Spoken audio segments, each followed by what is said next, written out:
سورہ فاتحہ 100 مرتبہ پڑھ کر جو دعا مانگی جائے وہ قبول ہوتی ہے۔ سورہ بقرہ کی تلاوت سے شیطان گھر سے بھاگ جاتا ہے۔ آیت الکرسی پڑھنے سے محتاجی دور ہوتی ہے۔ سورہ کہف کو ہمیشہ پڑھنے والا دجال کے فتنوں سے محفوظ رہے گا۔ والدین کی قبر پر ہر جمعہ سورہ یاسین کی تلاوت کرنے سے اس کی حروف کی تعداد کے برابر ان کے گناہ بخش دیے جاتے ہیں۔ سورہ الدخان پڑھنے سے مشکل دور ہوتی ہے۔ جو قریب المرگ ہو اس پر سورہ جاسیہ کا دم کرنے سے خاتمہ بالخیر ہوتا ہے۔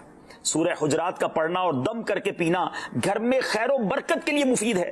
سورہ قاف پڑھنے سے جو باغ ہوتے ہیں ان کے پھلوں میں کثرت ہوتی ہے۔ سبحان اللہ۔ سورہ رحمان 11 بار پڑھنے سے تمام مقاصد پورے ہوتے ہیں۔ سورہ واقعہ جو شخص روزانہ پڑھے گا اسے کبھی فاقہ نہ ہوگا۔ سورہ ملک کو ہر رات پڑھنے والا عذاب قبر سے محفوظ رہے گا۔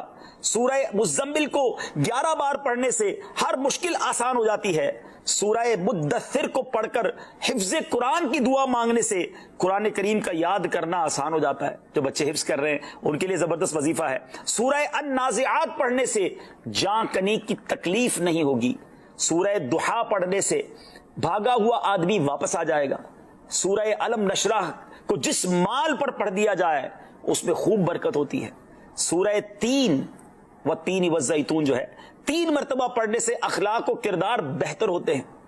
سورہ علق میں جوڑوں کے درد کا علاج ہے۔ سورہ قدر جو صبح و شام پڑھے اللہ عز و جل اس کی عزت بڑھا دے گا۔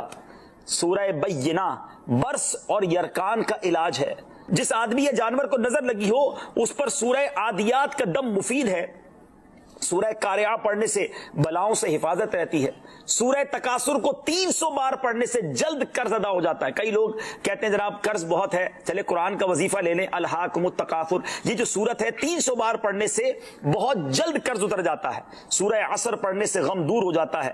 سورہ ہمزہ اور سورہ فیل دشمن کے شر سے حفاظت کے لیے، اور سورہ قریش جان کی حفاظت کے لیے بڑی مجرب ہے، بڑا کمال کا وظیفہ ہے۔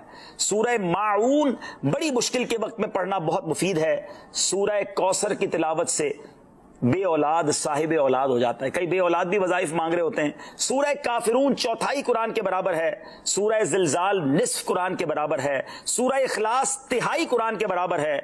اور سورہ فلق اور سورہ ناس سے جن اور شیطان اور حاسدوں کے شر سے حفاظت رہتی ہے۔ پھر کیوں نہ ہم قرآن سے دوستی کر لیں، کیوں نہ قرآن کو اپنا ورد بنا لیں۔